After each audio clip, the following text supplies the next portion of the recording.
Assalamualaikum warahmatullahi wabarakatuh. Mari tuan-tuan, kita mulakan majlis ini sama-sama baca Ummul Kitab Al-Fatihah.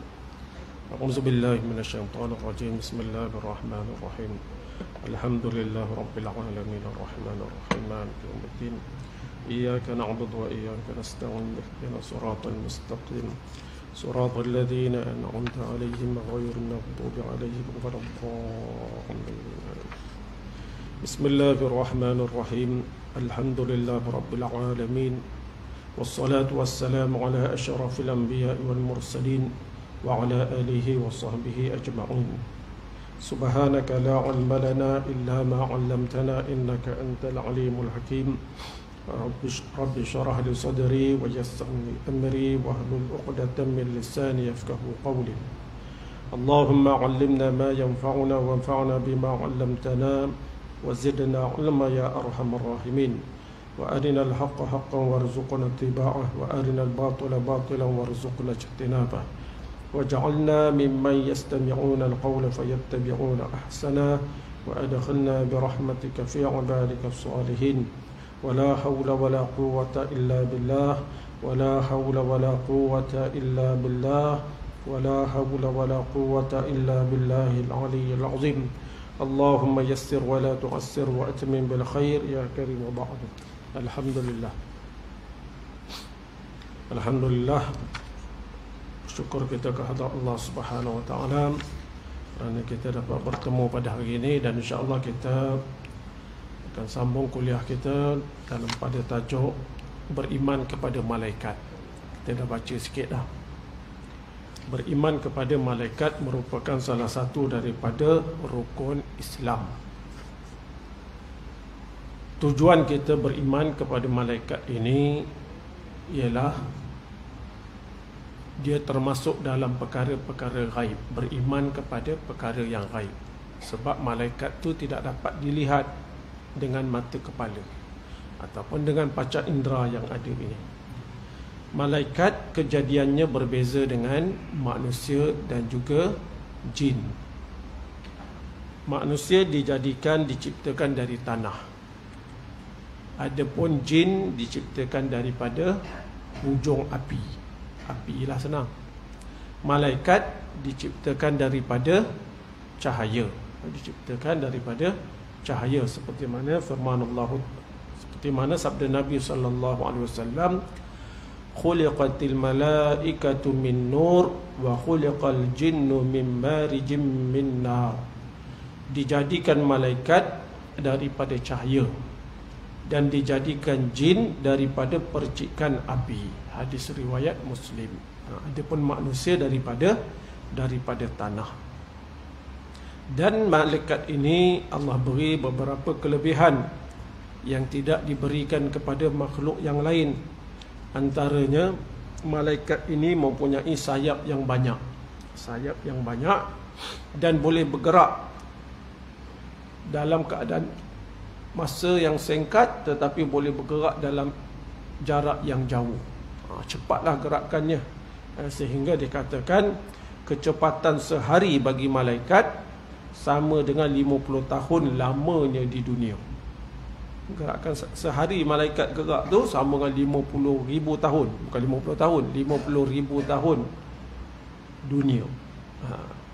Jadi kalau satu hari kat dunia, berapa sangat dia? Boleh faham? 50,000 tahun dunia sama dengan satu hari gerakan malaikat tu je.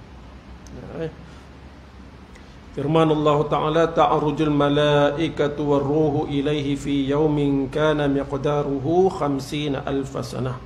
Malaikat-malaikat dan Jibril naik menghadap kepada Tuhan dalam sehari yang kadarnya 50,000 tahun. Sehari sisi malaikat sama dengan 50,000 tahun kita. Jadi malaikat ni boleh bergerak dalam masa yang cepat. Baik, kita pergi kepada tabiat malaikat dan juga tugasnya. Tabiat malaikat ni pun berbeza dengan manusia. Sebab malaikat tidak mempunyai nafsu. Tidak mempunyai nafsu. Dan tidak mempunyai kuasa untuk memilih. Dia tak boleh pilih. Adapun kita ada nafsu. dan ada kekuatan untuk memilih. Nak buat baik ke, nak buat jahat ke, nak buat A ke, nak buat B ke ada. Malaikat dia tak ada nafsu dan tidak ada kekuatan memilih. Kalau Allah cipta dia tu dalam keadaan Allah perintahkan dia sujud, dia asyik sujud je lah. Kalau rukuk, dia rukuk. Dia tak boleh pilih-pilih. Dan malaikat ditugaskan oleh Allah dengan kewajipan-kewajipan yang tertentu. Dan malaikat ni pula dia patuh dengan apa sahaja perintah Allah Subhanahu Wa Taala. Dia tidak derhaka kepada perintah Allah. Beza dengan manusia ni. Firman Allah Taala, walillahi yasjudu ma fis samawati wa ma fil ardi min dabbatin wal malaikatu wa hum la yastakbirun yakhafuna rabbahum min fawqihim wa yaf'aluna ma yu'marun. Dan bagi Allah jualah tunduk sujud apa yang ada di langit dan apa yang ada di bumi daripada makhluk. Semuanya sujud kepada Allah, tunduk patuh kepada Allah. Cuma manusia dengan jin je. Ini ada pilihan. Ada yang tunduk, ada yang tak tunduk. Makhluk yang bergerak serta malaikat, sedang mereka ni malaikat-malaikat ini tidak berlaku sombong, tidak takabur, beribadat, sujud kepada Allah. Malaikat ni mereka takut kepada Tuhan mereka yang mengatasi mereka dengan kekuasaannya, serta mereka mengerjakan apa yang diperintahkan. Jadi malaikat tu tabiat dia macam tu. Dia tunduk kepada perintah Allah dan dia tidak pernah derhaka kepada perintah Allah. Dan malaikat ini takut kepada Tuhan, kepada Allah. Setiap malaikat ini ada tugasnya yang ditetapkan oleh Allah Subhanahu Wa Taala. Antaranya malaikat yang biasa kita dengar, malaikat Jibril lah, yang dipilih untuk menyampaikan risalah Allah Subhanahu Wa Taala kepada Nabi dan juga Rasul. Jadi kalau ada orang dia mengaku dia jadi Nabi, tanya dia, wahyu dapat daripada mana? Kan? Dia kena melalui Jibril lah. Tapi kalau dia kata saya dapat wahyu daripada Israel, itu jam tu. Kalau dapat wahyu daripada Israel tu berat lah. Kan? Allahu yastafi minal malaikati rusulan wa minan nas innallaha sami'un basir. Allah memilih utusan-utusannya daripada malaikat dan manusia. Allah pilih rasul. Rasul ni utusan tu makna rasul lah, yang memberi utusan. Di kalangan malaikat pun ada rasul yang memberi utusan kepada Nabi, dan di kalangan manusia ni pun ada rasul yang dilantik untuk menyampaikan ajaran kepada manusia. Di kalangan malaikat iaitu Jibril alaihissalam. Baik. Yang kedua, antaranya tugas malaikat ini mengambil nyawa, mengambil nyawa. Di mana firman Allah Taala,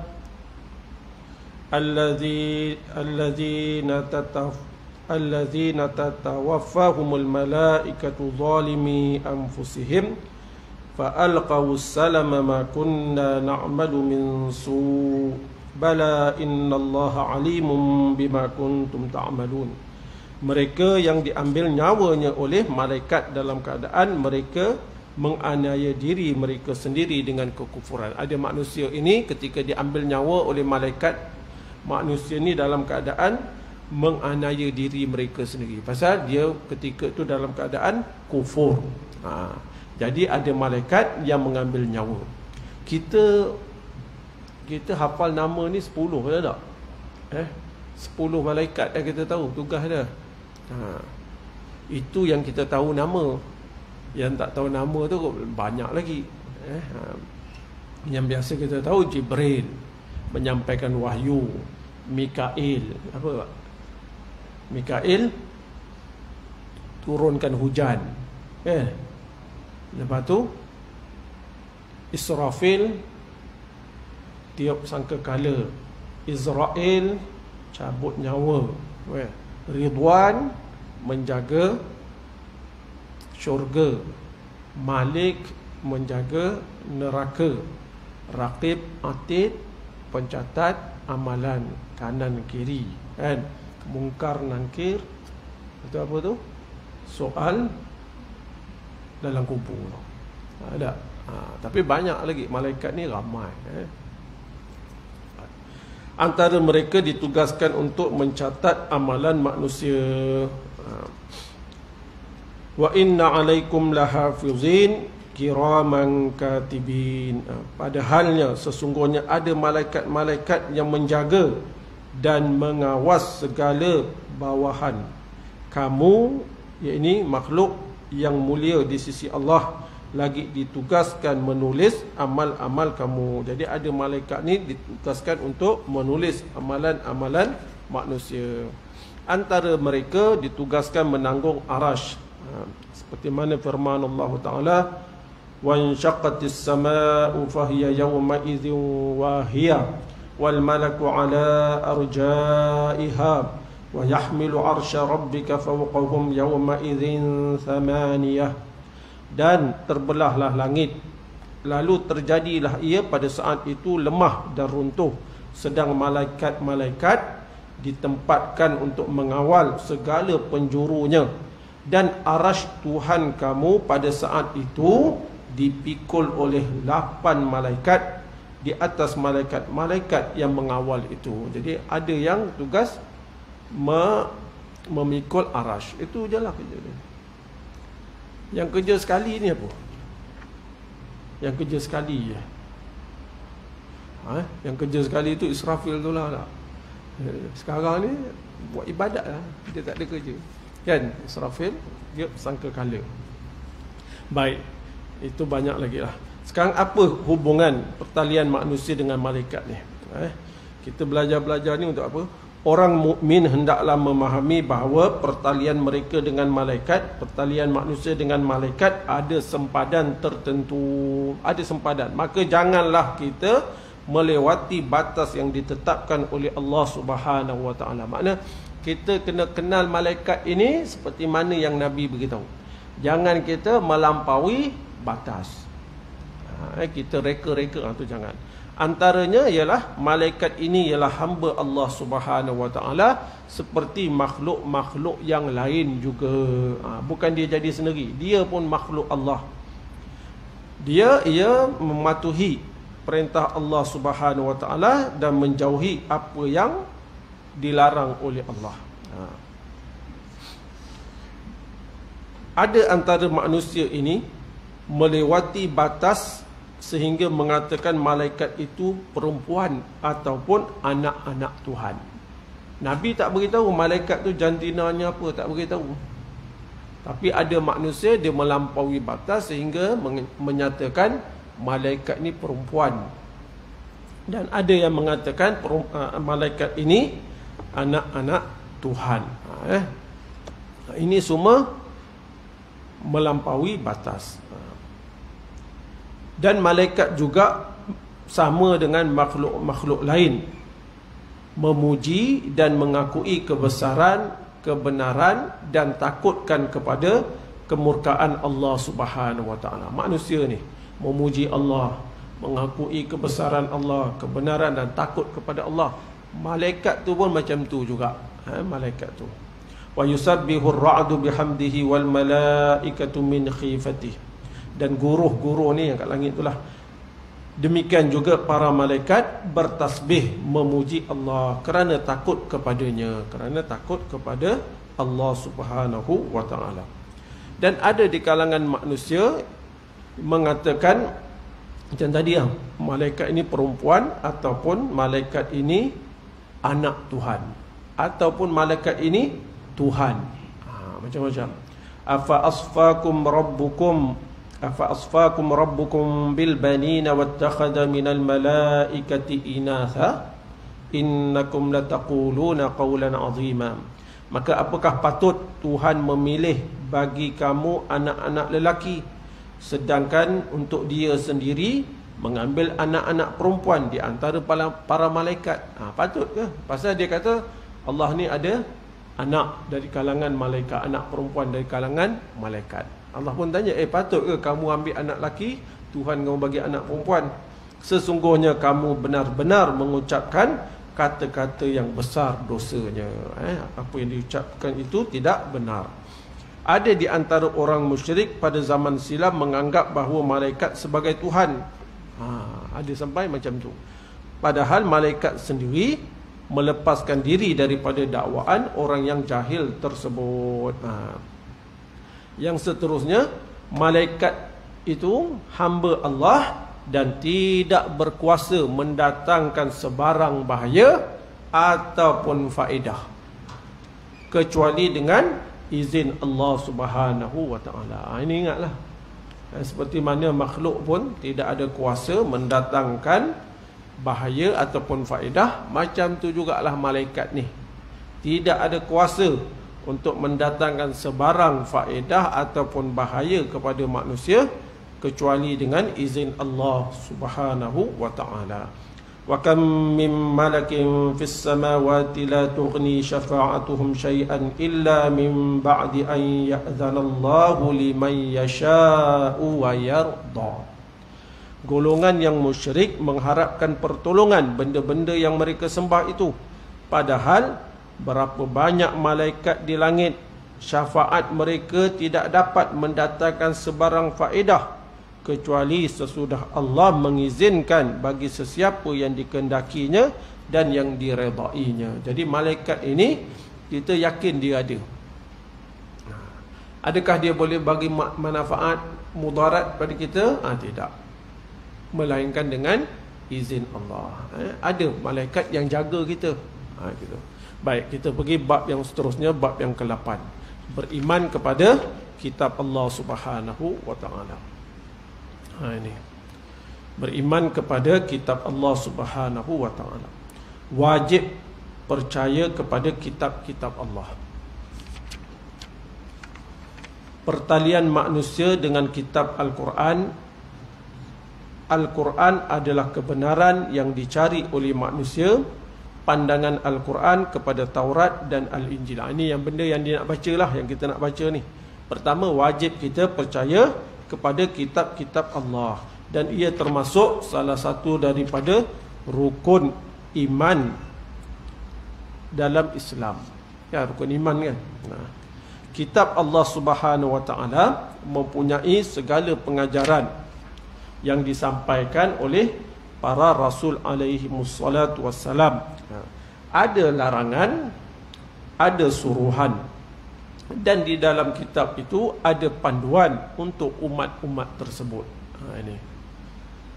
Oleh yang demikian, setiap orang Muslim wajiblah percaya kepada kitab Al-Quran dan kitab-kitab yang terdahulu daripadanya, seperti Suhuf Ibrahim, Zabur, Taurat, Injil, yang telah diturunkan kepada umat terdahulu untuk membimbing mereka kepada jalan yang benar. Nak cerita apa? Kita wajib percaya Allah ada turunkan kitab.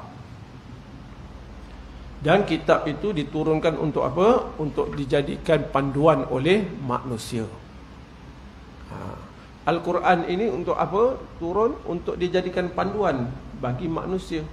Maka wajib kita beriman Allah menurunkan Al-Quran, dan wajib kita beramal seperti mana yang dikehendaki oleh Al-Quran. Itu tanggungjawab kita. Dalam perjalanan sejarah, kitab-kitab suci daripada setiap bangsa itu, termasuk 4 kitab yang disebut namanya di atas, telah wujud penambahan, pengurangan dan perubahan terhadap isi kitab-kitab tersebut yang dilakukan oleh pemimpin-pemimpin agama mereka yang kemudian. Tapi kitab-kitab Zabur, Taurat, Injil ini, Zabur, Taurat, Injil ini, kita hanya beriman apa? Allah ada turunkan kitab itu. Adapun isi kandungannya kita tak guna, kita tak pakai. Pasal apa? Pasal kandungannya telah diubah. Ada pengurangan, ada penambahan yang dilakukan oleh pemimpin-pemimpin agama selepas daripada kematian para rasul tersebut. Kita hanya beriman apa? Beriman Allah ada turunkan kitab tersebut. Oleh kerana ada dorongan-dorongan yang tertentu maka sifat-sifat keasliannya sudah tercemar. Jadi kalau ada orang sekarang bawa, inilah kitab Injil ni, kita kena pakai ke? Kena pakai? Tak. Sebab dah banyak perubahan. Di sini timbul pertanyaan, apakah alasannya? Untuk menjawabnya, setiap Rasul mengajarkan tauhid yang menjadi inti bagi semua kitab suci. Adapun syariatnya mungkin berbeza-beza selaras dengan kehendak zaman dan keperluan bangsa itu sendiri.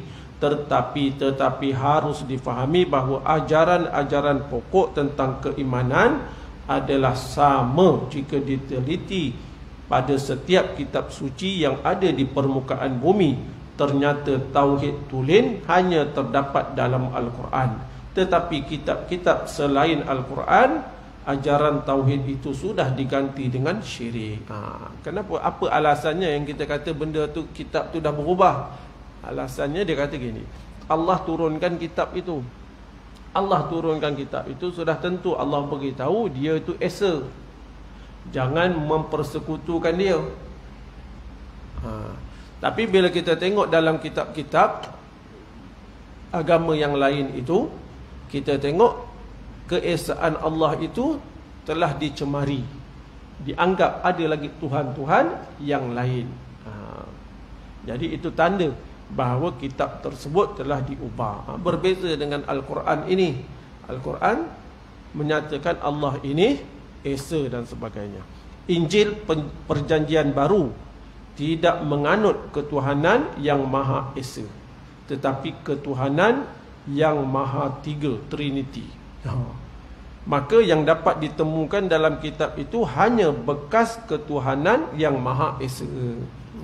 Dah diubah. Ini perjanjian barulah, dia ada perjanjian lama kan. Diubah. Asalnya Tuhan itu Esa, tapi dah jadi tiga lah.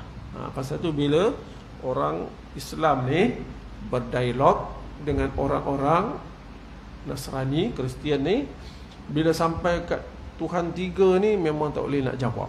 Sampai sekarang tak boleh nak jawab. Memang kalah habis. Tiga ni macam mana? Ada kata tiga tu tiga Tuhan, ada macam-macam lah.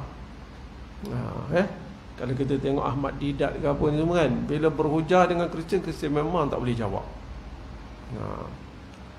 Dia pun pening kepala. Dan ada Kristian, dia tak mengaku tiga Tuhan ini. Dia kata yang ni syirik ni, ni kafir ni. Ada juga. Saya tak ingat nama dia. Dia lain pula dia. Dia tak percaya ni. Baik, sekiranya wahyu-wahyu sebelum Al-Quran hanya untuk bangsa dan zaman tertentu, maka Al-Quran dengan sifat akhirnya diuntukkan kepada semua bangsa dan semua zaman sejak ia diturunkan oleh Allah Subhanahu Wa Taala. Jadi kita faham pertama apa tuan-tuan? Al-Quran ini tidak diubah-ubah. Tidak ada campur tangan daripada manusia. Berbeza dengan kitab-kitab yang lain. Yang kedua, kitab-kitab Taurat, Zabur, Injil Allah turunkan untuk bangsa-bangsa tertentu dan untuk zaman tertentu sahaja. Berbeza Al-Quran ini Allah turunkan untuk semua bangsa sepanjang zaman. Al-Quran diturunkan untuk apa? Untuk semua bangsa manusia ni sesuai beramal dengan Al-Quran. Dan Al-Quran ini dijadikan panduan untuk sepanjang zaman. Sesuai jadikan Al-Quran sebagai panduan. Maka tak betul kalau ada orang kata tak sesuai kita nak guna hukum Al-Quran ini, tak sesuai kita nak guna panduan Al-Quran. Itu dia yang tak sesuai sebenarnya. Sebab Al-Quran diturunkan untuk semua bangsa sesuai digunakan sepanjang zaman. Tak ada istilah, oh ini sesuai orang Arab je, orang Melayu tak boleh. Oh ini untuk orang Arab je, untuk orang Islam je. Kalau pelbagai bangsa ni, majmuk ni tak sesuai, itu tak betul. Baik. Wahyu-wahyu yang diturunkan pada setiap bangsa yang dahulu mengalami evolusi, dan Al-Quran adalah penutup evolusi itu. Selepas Al-Quran, perkembangan fikiran dan pengetahuan manusia tidak terhenti. Maka perkembangan fikiran dan pengetahuan manusia terus menerus ditujukan kepada Tuhan, sama ada alam ghaib dan alam nyata, maka Al-Quran lah yang menjawabnya. Tapi kita, pemikiran manusia berkembang. Beza dengan zaman dulu dengan zaman sekarang. Tapi walaupun perkembangan ilmu manusia ini berkembang, namun nak menentukan apa yang manusia capai itu benar ataupun salah, kita nak rujuk kepada mana? Kita kena rujuk kepada Al-Quran dulu. Kalau benda tu disebutlah dalam Al-Quran, maka Al-Quran lah yang menentukan benar ataupun salah. Tapi kalau parit ni, berapa besar nak gali parit? Ada dalam Quran? Itu sendirilah fikir. Ni saya cakap apa? Kalau dalam Al-Quran ada menyatakan sesuatu perkara itu, maka yang disebut dalam Al-Quran lah yang benar. Maka kajian manusia itu kena tunduk kepada Al-Quran. Benar kajian manusia itu apabila sesuai dengan Al-Quran. Bukan Al-Quran itu dikatakan benar apabila sesuai dengan kajian manusia. Bukan. Itu beza tu. Ada orang kadang dia kata, tak nampak pun ada orang laksana Islam tiba-tiba maju. Apa hal pula? Bukan Islam itu, bukan Al-Quran tu benar bila ada orang laksana maju baru Al-Quran tu benar. Tak ada. Boleh faham tak saya cakap ni?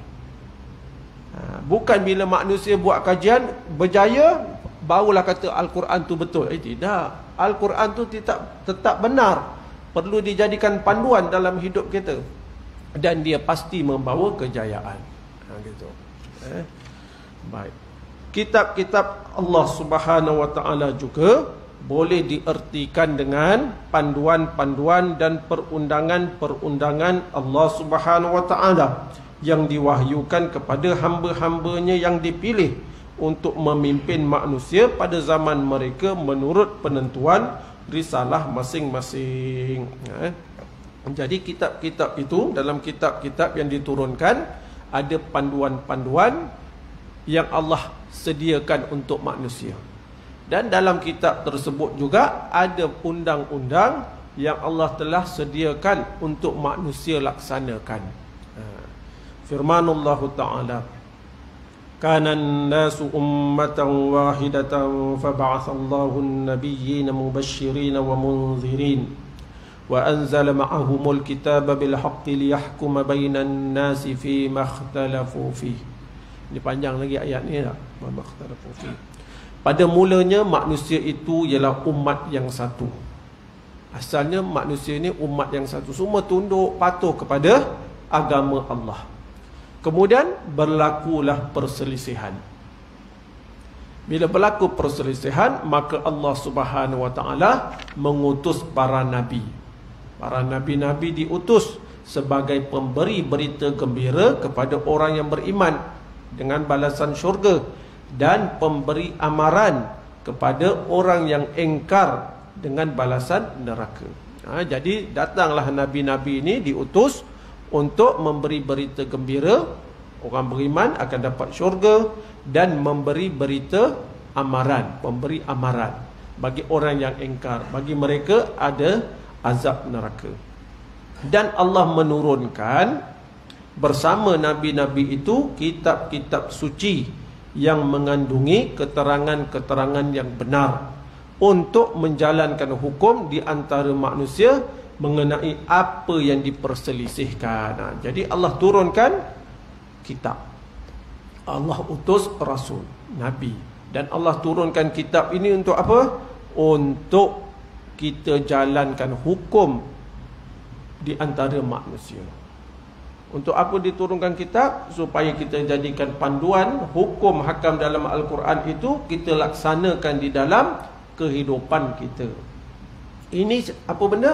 Tanggungjawab setiap orang Muslim. Tanggungjawab setiap orang Muslim. Wa idh atayna Musal kitaba wal furqana la'allakum tahtadun. Maka pada ketika kami turunkan kepada Nabi Musa kitab Taurat dan keterangan-keterangan yang terkandung di dalamnya, yang membezakan antara yang benar dengan yang salah. Kenapa kami turunkan? Supaya kamu mendapat petunjuk. Ada panduan. Supaya hidup manusia ni ada panduan daripada kitab. Macam tu juga Nabi Ibrahim alaihissalam, diturunkan baginya beberapa hukum hakam untuk dilaksanakan. Al-Quran pun macam tu juga. Zalikal kitabu la raiba fi hudal lil muttaqin. Kitab Al-Quran ini tidak ada sebarang syak datangnya daripada Allah, dan ia menjadi petunjuk bagi orang yang bertakwa. Dan Quran ini menjadi petunjuk untuk orang yang hendak bersifat dengan sifat takwa. Kalau kita nak jadi orang yang bertakwa, mesti kita bersedia menerima Al-Quran ni, bersedia melaksanakan perintah dalam Al-Quran, barulah jadi orang bertakwa. Tapi perintah dalam Al-Quran ini ada benda yang kita boleh laksanakan sendiri, kerana dia berkaitan dengan perintah bersifat individu. Siapa-siapa boleh buat. Tahu tak?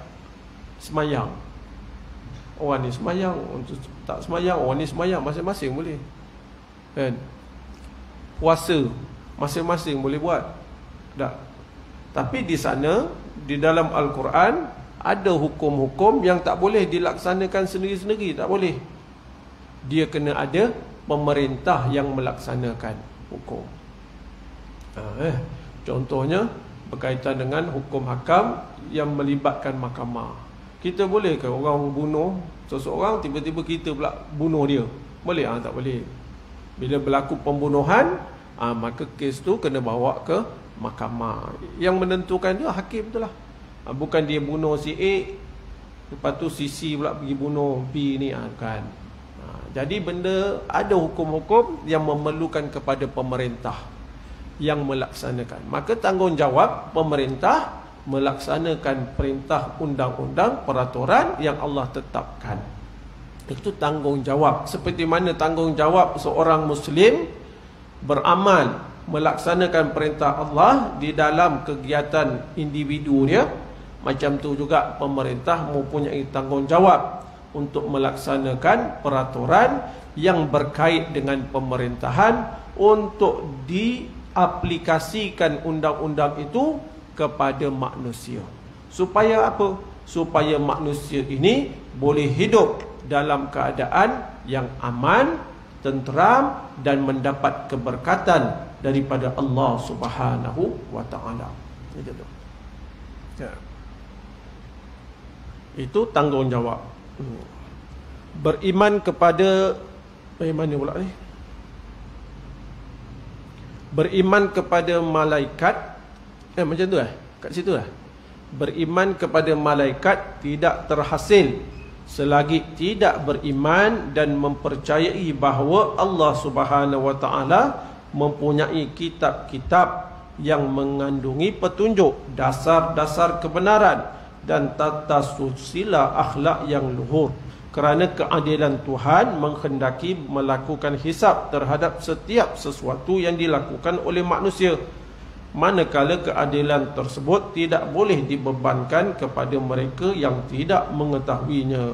Oleh sebab itulah Allah Subhanahu wa ta'ala mengutuskan rasul-rasul dari masa ke semasa dengan dikurniakan kitab-kitab kepada mereka untuk menjadi panduan. Jadi kita percaya kepada malaikat, beriman kepada malaikat itu pun kerana apa? Kerana kitab beritahu, Al-Quran beritahu.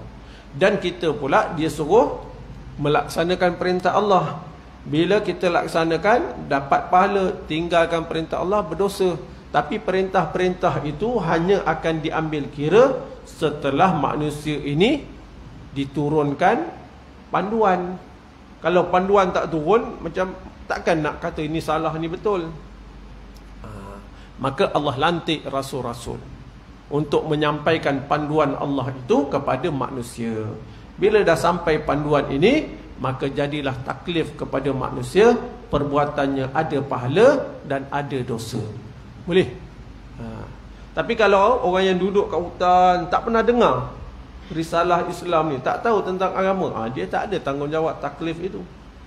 Tapi macam kita dah sampai tentang agama ini, dah diutus Rasul, diutusnya, diturunkannya kitab, kita pun dah faham, dah boleh baca, dah pernah dengar, maka kita ada taklif, tanggungjawab, ada dosa dan ada pahala.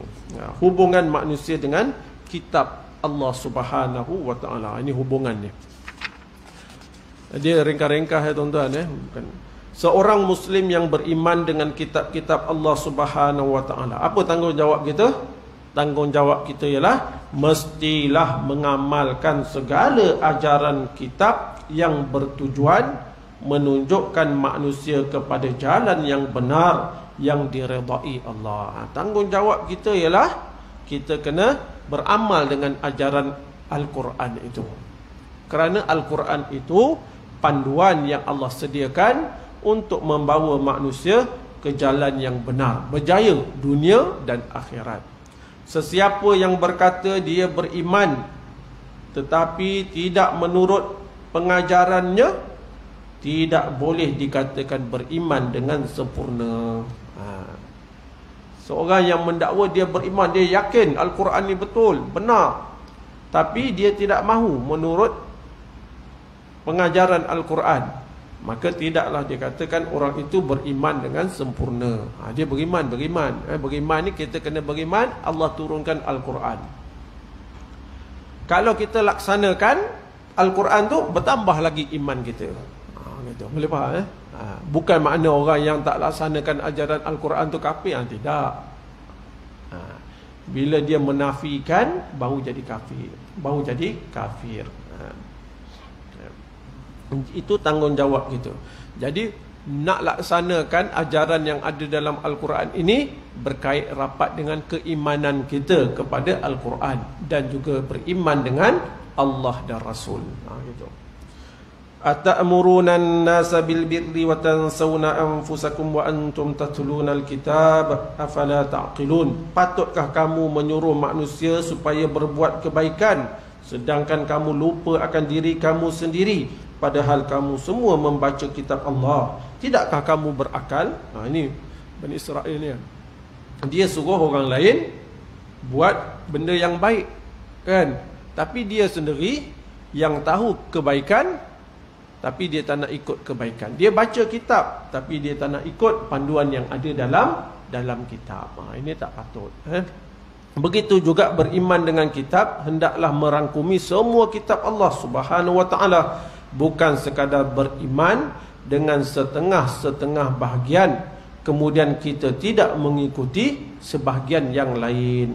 Tidak cukup berpegang dengan ayat-ayat tentang sembahyang, puasa, haji dan sebagainya, kemudian ditinggalkan ayat-ayat yang berkenaan dengan muamalat atau kira bicara harian, undang-undang dan sebagainya. Gitu. Macam yang kedua pula, yang tadi itu kita kena beramal dengan Al-Quran. Yang kedua dia beritahu, bila kita kata beriman kepada kitab, maka kita kena beriman kepada keseluruhan kitab tersebut. Apa dia? Isi kandungan itu, kita beriman dengan segala isi kandungan itu. Makna kita yakin semua yang Allah sebut tu betul, benar. Tak boleh kita ambil sebahagian, kemudian kita kata yang sebahagian lagi ni tak sesuai, kita kritik, kita hina. Itu tak boleh. Laksana tak laksana itu bab lain.